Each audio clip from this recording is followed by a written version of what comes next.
Sigurado, certain.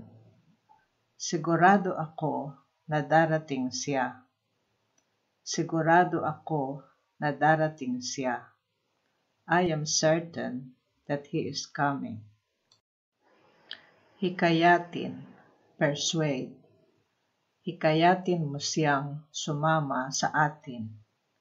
Hikayatin mo siyang sumama sa atin. Persuade her to come with us. Magpasya, decide. Magpasya ka kung saan mo gustong pumunta. Magpasya ka kung saan mo gustong pumunta. Decide where you want to go. Kalaunan, eventually. Sa kalaunan, matututo kang magsalita ng Tagalog. Sa kalaunan, matututo kang magsalita ng Tagalog. Eventually, you will learn to speak Tagalog. Mabisa, effective. Ang iniinom niyang gamot ay mabisa. Ang iniinom niyang gamot ay mabisa. The medicine he is taking is effective. Kinalabasan, outcome. Ang kinalabasan ng halalan ay hindi pa rin alam. Ang kinalabasan ng halalan ay hindi pa rin alam. The outcome of the election is still unknown. Mahalaga, essential. Ang araw-araw na ehersisyo ay mahalaga para sa isang malusog na katawan. Ang araw-araw na ehersisyo ay mahalaga para sa isang malusog na katawan. Daily exercise is essential for a healthy body. Umasa, rely. Huwag palaging umasa sa ibang tao. Huwag palaging umasa sa ibang tao. Don't always rely on other people. Mungkahi, suggestion. Sang-ayon ako sa iyong mungkahi. Sang-ayon ako sa iyong mungkahi.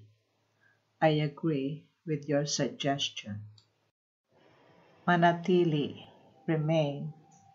Kapag ikaw ay may sakit, mas mabuti na manatili ka sa bahay.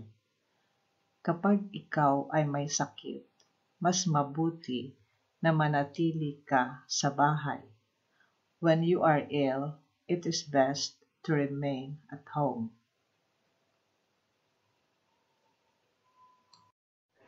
Tiwala, trust. May tiwala ako sa iyo. May tiwala ako sa iyo.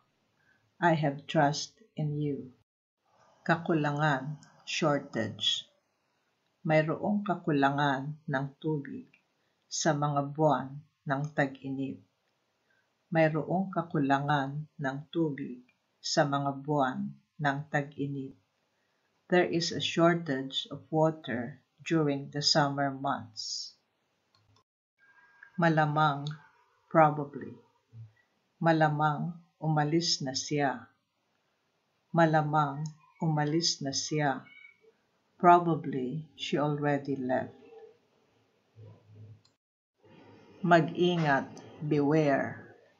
Mag-ingat sa mga mandurukot kapag namimili sa isang mataong lugar. Mag-ingat sa mga mandurukot kapag namimili sa isang mataong lugar. Beware of pickpockets when shopping in a crowded place. Karanasan, experience. Ang aking unang araw sa trabaho ay isang magandang karanasan para sa akin. Ang aking unang araw sa trabaho ay isang magandang karanasan para sa akin. My first day at work was a wonderful experience for me. Thank you for watching.